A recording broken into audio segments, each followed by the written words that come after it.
Hello students, I am Parul Singhal. Today in this video, we will discuss about molecularity and order of a chemical reaction. यानी अभिक्रिया की कोटि और आणविकता कि अभिक्रिया की कोटि और आणविकता क्या होती है. So let's start this video. सबसे पहले हम डिस्कस करेंगे अभिक्रिया की आणविकता के बारे में. It means molecularity के बारे में. What is the molecularity of a chemical reaction? Molecularity is the number of reacting molecules such as atoms which collide and result in a chemical reaction. तो molecularity क्या है, आणविकता क्या है? अभिक्रिया में भाग लेने वाले अभिकारक के अणुओं की संख्या. रिएक्टिंग मॉलिक्यूल्स यानी अभिकारक के वो अणु जो आपस में अभिक्रिया कर रहे हैं. विच कोलाइड जो आपस में टकरा रहे हैं, अभिक्रिया कर रहे हैं और उसके बाद प्रोडक्ट बना रहे हैं यानी उत्पाद बना रहे हैं. Result in chemical reaction. तो बेसिकली आणविकता क्या होती है? अभिक्रिया में भाग लेने वाले अभिकारक के अणुओं की संख्या. किसी भी रासायनिक अभिक्रिया में अभिकारक के जितने अणु भाग लेते हैं वो उसकी आणविकता होती है. सो इसका फॉर्मूला क्या होगा? Molecularity of a reaction equals to the sum of number of molecules of reactants. यानी अभिक्रिया की आणविकता बराबर अभिक्रिया में भाग लेने वाले अभिकारक के अणुओं की संख्या का योग. ठीक है, आपको टोटल मॉलिक्यूल्स यानी अभिकारक के अणु काउंट करने हैं कि अभिक्रिया में अभिकारक के कितने अणु भाग ले रहे हैं, वही उसकी आणविकता होगी. जैसे अगर किसी रासायनिक अभिक्रिया में अभिकारक का एक अणु भाग लेता है, पार्टिसिपेट करता है, तो उस अभिक्रिया की आणविकता कितनी हो जाएगी? 1. इसी तरह से अगर किसी रासायनिक अभिक्रिया में अभिकारक के 2 अणु भाग लेते हैं तो उसकी आणविकता कितनी हो जाएगी? 2. इसी तरह से अगर किसी रासायनिक अभिक्रिया में अभिकारक के 3 अणु भाग लेंगे तो आणविकता हमारी कितनी हो जाएगी? 3 यानी 3. So it is always a whole number और इंटीजर. यानी जो अभिक्रिया की आणविकता है वो एक होल नंबर होगी, कंप्लीट नंबर होगी, फ्रैक्शंस में नहीं होगी. लाइक 1, 2, 3 जैसे 1 हो सकती है, 2, 3, 4 ऐसे. ठीक है. It can never be fractional और 0. यानी अभिक्रिया की आणविकता कभी भी फ्रैक्शंस में नहीं होगी. जैसे 1.5, 2.5 इस तरह से नहीं होगी. हमेशा ये एक कंप्लीट नंबर होगी और 0 भी नहीं होगी. कभी भी आणविकता हमारी 0 नहीं होगी. मॉलिक्युलरिटी कैन नेवर बी 0 बिकॉज कोई भी रासायनिक अभिक्रिया अगर होती है तो उसमें अभिकारक का अणु भाग लेता ही लेता है. जब तक अभिकारक के अणु नहीं होंगे क्या कोई रासायनिक अभिक्रिया हो सकती है? केमिकल रिएक्शन पॉसिबल है? नो. राइट. तो इसीलिए अभिक्रिया की आणविकता कभी भी 0 नहीं होगी. It is always having positive value.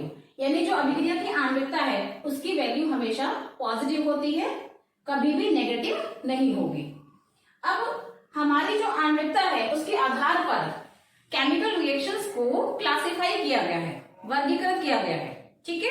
अब वो वर्गीकरण क्या है उसको हम देख लेते हैं वन बाय वन.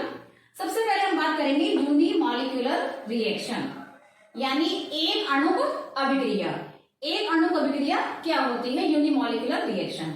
एग्जाम्पल से आपको बेटर समझ में आएगा तो हम एग्जाम्पल देख लेते हैं. Example number 1, H2O2 equals to H2O plus half O2. Right. यानी H2O2 क्या है? Hydrogen peroxide. जब ये अपघटित होता है तो ये H2O यानी वाटर और हाफ O2 यानी ऑक्सीजन का हाफ मॉलिक्यूल बना रहा है. अब यहाँ पर आप देख लीजिए H2O2 का यानी अभिकारक का एक अणु भाग ले रहा है ना. तो इस अभिक्रिया की आणविकता यानी मॉलिक्युलरिटी कितनी हो जाएगी? 1. As you can see only 1 molecule of reactant is here. PCl5 equals to PCl3 plus Cl2. PCl5 यानी फॉस्फोरस पेंटाक्लोराइड. अब ये अपघटित होकर क्या बना रहा है? PCl3 प्लस Cl2 यानी PCl3 फॉस्फोरस ट्राइक्लोराइड, Cl2 यानी क्लोरीन. अब आप देख सकते हैं PCl5 यानी अभिकारक का केवल एक ही अणु इस अभिक्रिया में भाग ले रहा है. तो इस अभिक्रिया की मॉलिक्युलरिटी कितनी हो जाएगी? 1. So both the reactions will belong to the unimolecular reaction जिनकी आणविकता 1 होगी, जिनकी मॉलिक्युलरिटी 1 होगी, जिसमें अभिकारक का केवल एक अणु भाग लेगा. अब हम बात करते हैं by molecular reaction. By molecular यानी द्विअणु अभिक्रिया. मीन्स एक ऐसी रासायनिक अभिक्रिया जिसमें अभिकारक के 2 अणु भाग लेंगे, पार्टिसिपेट करेंगे. Let's take an example. 2Hi equals to H2 plus I2. Hi यानी हाइड्रोजन आयोडाइड, ये अपवर्तित हो रहा है, क्या बना रहा है? H2 यानी हाइड्रोजन, I2 यानी ऑक्सीजन। अब आप देख सकते हैं स्टूडेंट्स, 2Hi यानी Hi के कितने मॉलिक्यूल्स हैं यहाँ पर? 2, 2. So 2 molecules are here. So molecularity will be 2. क्योंकि अभिक्रिया में अभिकारक के 2 अणु पार्टिसिपेट कर रहे हैं, तो ये रिएक्शन कैसी होगी? बाई मोलिकुलर रिएक्शन, यानी आणविकता हमारी हो जाएगी 2। Second, NO plus O3 equals to NO2 plus O2। NO यानी नाइट्रिक ऑक्साइड, O3 यानी ओजोन। जब ये दोनों आपस में अभिक्रिया करेंगे तो क्या बनाएंगे? NO2 plus O2। NO2 यानी nitrogen dioxide and O2 means oxygen. ठीक है, तो यहाँ पर नाइट्रिक ऑक्साइड NO और ओजोन O3 2 मॉलिक्यूल भाग ले रहे हैं। रिएक्टेंट्स के टोटल कितने मॉलिक्यूल्स हो गए? 2। NO, 1 molecule of NO and 1 molecule of O3. So molecularity will be 2 and this reaction is known as bimolecular reaction, यानी द्विअणु अभिक्रिया। इन दोनों की रिएक्शंस में अभिकारक के 2 अणु भाग ले रहे हैं, तो मॉलिक्युलरिटी हमारी कितनी हो जाएगी? 2। Next, trimolecular reaction. Trimolecular simply means द्विअणु अभिक्रिया, यानी एक ऐसी केमिकल रिएक्शन, एक ऐसी रासायनिक अभिक्रिया जिसमें अभिकारक के 3 अणु भाग लेंगे। Let's take example. Example number 1, 2NO plus O2 equals to 2NO2। Right, NO nitric oxide plus O2 oxygen, ये दोनों आपस में अभिक्रिया कर रहे हैं और क्या बना रहे हैं? NO2 यानी nitrogen dioxide. Guys you can C 2 molecules of NO here। NO को कितने मॉलिक्यूल्स हैं यहाँ पे? 2। ऑक्सीजन के कितने मॉलिक्यूल्स हैं यहाँ पे? 1। तो टोटल कितने मॉलिक्यूल्स हो गए? 2 प्लस 1 इक्वल्स टू 3, यानी मॉलिक्युलरिटी कितनी हो गई? 3। आणविकता कितनी हो गई? 3। इसी तरह से second example, 2SO2 plus O2 equals to 2SO3। So 2 molecules of SO2 sulphur dioxide, 1 molecules of O2 यानी ऑक्सीजन। तो सल्फर डाइऑक्साइड के 2 मॉलिक्यूल, ऑक्सीजन का 1 मॉलिक्यूल, टोटल कितने मॉलिक्यूल्स हो गए? 3, यानी मॉलिक्युलरिटी हमारी कितनी हो गई? 3। So it will be a trimolecular reaction having molecularity 3। So guys, you can see the molecularity and the classification of molecularity। किसी भी रासायनिक अभिक्रिया की आणविकता क्या होती है और उसको किस तरह से हमने क्लासिफाई किया है, वो आप अच्छी तरह से समझ गए होंगे। Next will discuss about the order of a chemical reaction, यानी अभिक्रिया की कोटि क्या होती है।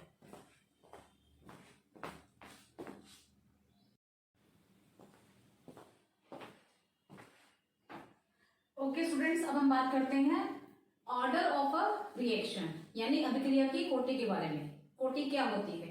सबसे पहले मैं आपको डेफिनेशन बता देती हूँ कि ऑर्डर क्या होता है। किसी रासायनिक अभिक्रिया में भाग लेने वाले अभिकारक के उन अणुओं की संख्या जिनके सांद्रण का परिवर्तन अभिक्रिया के वेग को प्रभावित करता है, उसे हम अभिक्रिया की कोटि कहते हैं। आप जानते हैं रासायनिक अभिक्रिया में बहुत सारे अभिकारक यानी रिएक्टेंट पार्टिसिपेट करते हैं, भाग लेते हैं, लेकिन कुछ ही ऐसे अभिकारक होते हैं, कुछ ही ऐसे रिएक्टेंट्स होते हैं जिनके कॉन्सेंट्रेशन में अगर चेंज हो तो अभिक्रिया का जो वेग है वो प्रभावित होता है। राइट, तो ऐसे अभिकारक अणुओं की संख्या ही अभिक्रिया की कोटि कहलाती है। जिनके कॉन्सेंट्रेशन में अगर चेंज हो तो अभिक्रिया का वेग भी प्रभावित होगा, चेंज होगा। फॉर्मूला क्या होगा? Order of reaction equals to the sum of power of reacting species, यानी अभिक्रिया की कोटि बराबर the sum of power of reacting species. Reacting species यानी अभिकारक, अभिकारकों की जो पावर है उसका सम करना है आपको। ठीक है, it may be equal to 0, positive, negative, whole number और फ्रैक्शनल नंबर। ये 0 भी हो सकती है, शून्य भी हो सकती है, पॉजिटिव यानी धनात्मक भी हो सकती है, नेगेटिव यानी ऋणात्मक भी हो सकती है, होल नंबर यानी एक कंप्लीट नंबर भी हो सकती है जैसे 1 2 3, और फ्रैक्शनल नंबर, और ये फ्रैक्शंस में भी हो सकती है जैसे 1.5 2.5 3.5 एक्सेट्रा एक्सेट्रा। जैसे आपने अभी इससे पहले पढ़ा अभिक्रिया की आणविकता, मॉलिक्युलरिटी, उसमें आपने देखा था कि मॉलिक्युलरिटी कभी 0 नहीं होगी, नेगेटिव नहीं होगी और फ्रैक्शंस में नहीं होगी। लेकिन कोटि हमारी जीरो भी हो सकती है, पॉजिटिव भी, नेगेटिव भी, होल नंबर भी और फ्रैक्शनल नंबर भी। ठीक है, let us consider a general reaction. हमारे पास एक एग्जांपल है रासायनिक अभिक्रिया का, A plus B plus C equals to प्राप्त। ठीक है, हमारे पास तीन अभिकार आते हैं इस अभिक्रिया में, ए, बी और सी, और ये तीनों रासायनिक अभिक्रिया में भाग ले रहे हैं और अभिक्रिया करके क्या बना रहे हैं, प्रोडक्ट्स यानी उत्पाद। तो अब इस अभिक्रिया की कोटि हमें निकालनी है, ऑर्डर हमें निकालना है। कैसे निकालेंगे, देखिए, let active moles of A, B and C B P, Q and R respectively. Suppose हमने माना कि जो ए, बी और सी हमारे पास तीन रिएक्टेंट्स अभिकारक हैं, इनके जो एक्टिव मोल्स हैं वो क्या है, पी, क्यू और आर। ए का एक्टिव मोल्स है पी, बी का एक्टिव मोल्स है क्यू और आर का जो एक्टिव मोल है वो आर है, सॉरी सी का जो एक्टिव मोल है वो आर है, right. So the rate of reaction may be given as. अब आपको पता है स्टूडेंट्स, अभिक्रिया की जो रेट होती है यानी किसी भी रासायनिक अभिक्रिया की दर वो किसके बराबर होती है, अभिकारकों के सांद्रण के गुणनफल। कॉन्सेंट्रेशन देखना है हमें अभिकारकों का, उनका गुणनफल, मल्टीप्लीकेशन। अब यहाँ पर अभिकारक कितने हैं, ए, बी और सी, तीन अभिकारक हैं। ठीक है, इनका हमें क्या देखना है, कॉन्सेंट्रेशन, सांद्रण।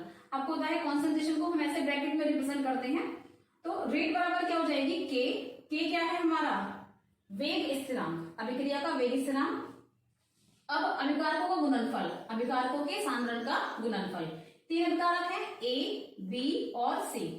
सांद्रण के लिए हम लोग इस तरह से ब्रैकेट में रिप्रेजेंट करते हैं उसको, राइट। सो तीनों को हमने ब्रैकेट में रिप्रेजेंट किया हुआ है, और गुणनफल का मतलब मल्टीप्लीकेशन। ये जो तरीका है ये किसको रिप्रेजेंट कर रहा है, मल्टीप्लीकेशन को, गुणनफल को। ठीक है, तो यहाँ पर अब हमने देखा है ए की पावर है पी, बी की पावर है क्यू और सी की पावर क्या है, आर। अब हमें क्या करना है, अगर हमें अभिक्रिया की कोटि निकालनी है, ऑर्डर निकालना है, तो sum of power of reacting species, यानी जो भी रिएक्टेंट्स आपस में अभिक्रिया कर रहे हैं उनकी पावर का सम। तो पावर देख लेते हैं, ए की पावर पी, बी की पावर क्यू, सी की पावर आर। तो इनका सम क्या हो जाएगा, P plus Q plus R, यानी इस अभिक्रिया का जो ऑर्डर होगा दैट इज ऑर्डर बराबर P plus Q plus R. हमने तीनों के एक्टिव मोल्स का सम कर दिया, पावर का सम कर दिया, P plus Q plus R. So order will be P plus Q plus R. एक एग्जांपल ले लेते हैं, आपको थोड़ा बेटर समझ में आएगा। रेट इक्वल्स टू के, ए की पावर हाफ, बी की पावर 3/2। कोई रासायनिक अभिक्रिया है जिसका रेट यानी दर क्या है, ए की पावर हाफ है और बी की पावर 3/2। हमारे पास इस अभिक्रिया में दो अभिकारक हैं ए और बी। ए की पावर हमें दे रखी है 1/2, बी की पावर हमें दी हुई है 3/2। अब क्या करना है, हमको ऑर्डर निकालना है। ऑर्डर निकालने के लिए क्या करते हैं, पावर का सम करते हैं। सो ऑर्डर बराबर ए की पावर हाफ है, प्लस करेंगे बी की पावर 3/2, राइट। जब आप इनका एलसीएम निकालोगे 4/2 हो जाएगा, ठीक है, और डिवाइड करने पर यहां पर क्या आ गया, 2। सो it will be a second order reaction, यानी इस अभिक्रिया की कोटि कितनी हो जाएगी, 2। और जिस अभिक्रिया की कोटि 2 होती है उसको हम क्या कहते हैं, second order reaction, right. When P plus Q plus R बराबर A plus B plus C, यानी P Q R क्या है, पावर का सम है। तो जब P और Q और R इनका सम इक्वल हो जाएगा किसके, A plus B plus C के। अब ये A plus B plus C क्या है, A क्या है, A अभिकारक के अणुओं की संख्या, B क्या है स्मॉल b, B अभिकारक के अणुओं की संख्या, और स्मॉल c क्या है, C अभिकारक के अणुओं की संख्या। तो तीनों अभिकारकों के अणुओं की संख्या का सम, ये क्या है, मॉलिक्यूलरिटी। आपने पहले जाना है कि मॉलिक्यूलरिटी क्या था, अभिक्रिया में भाग लेने वाले अभिकारकों के अणुओं की संख्या। तो ये A प्लस बी प्लस सी क्या है, यहाँ पर अभिकारकों के अणुओं की संख्या यानी आणविकता। तो जब पावर जो है रिएक्टिंग स्पीशीज की किसके बराबर हो जाएगी, अभिकारकों के अणुओं की संख्या के, तो मॉलिक्यूलरिटी बराबर हो जाएगी ऑर्डर, यानी order of reaction equals to molecularity of reaction. जहां पर रिएक्टिंग स्पीशीज की पावर का सम और अभिक्रिया में भाग लेने वाले अभिकारकों के अणुओं की संख्या बराबर हो जाएगी, वहां पर अभिक्रिया की कोटि यानी ऑर्डर और मॉलिक्यूलरिटी यानी आणविकता बराबर हो जाएगी। तो जितनी आणविकता होगी उतने की कोटि होगी। सपोज कीजिए अगर किसी अभिक्रिया में इस तरह की कोई कंडीशन है और मान लो किसी अभिक्रिया में 2 अभिकारक के अणु भाग ले रहे हैं और उनकी पावर का सम भी कितना आ रहा है 2, तो वो रिएक्शन कैसी होगी, सेकेंड ऑर्डर रिएक्शन, और उसकी मॉलिक्यूलरिटी भी कितनी हो जाएगी 2, राइट।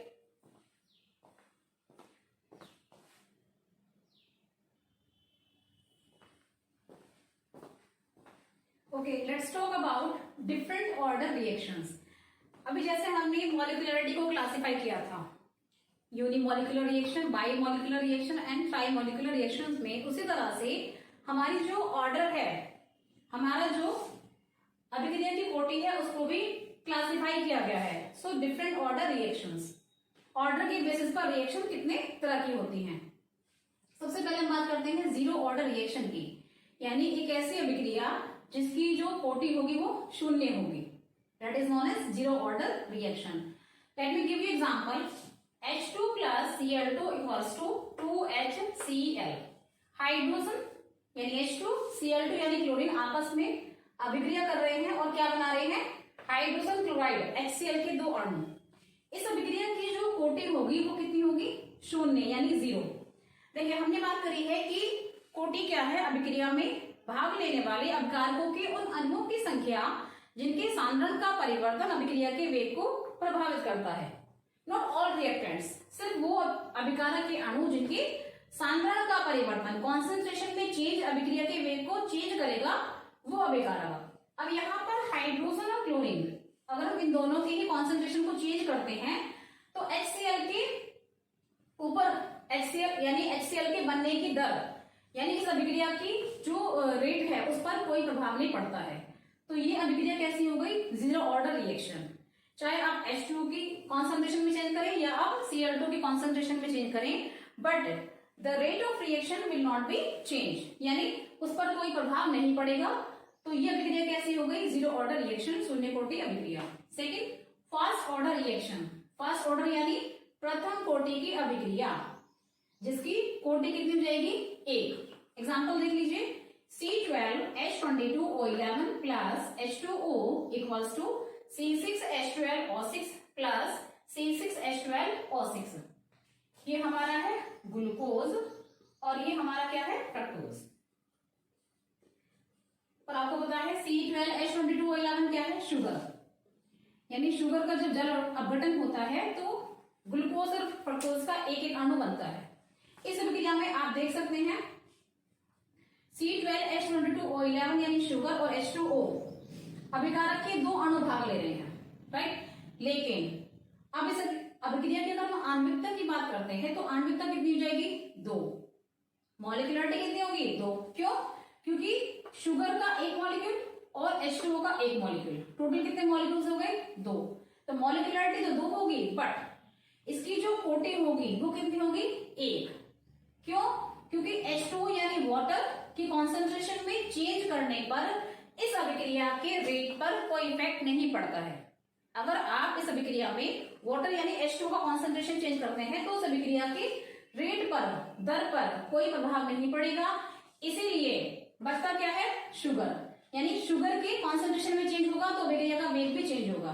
तो इसी वजह से इस अभिक्रिया की जो ऑर्डर होगी वो कितनी होगी, 1। सो it will be a first order reaction, ठीक है। अब हम बात करते हैं सेकेंड ऑर्डर रिएक्शन की। सेकेंड ऑर्डर रिएक्शन जिसकी कोटि कितनी हो जाएगी, 2।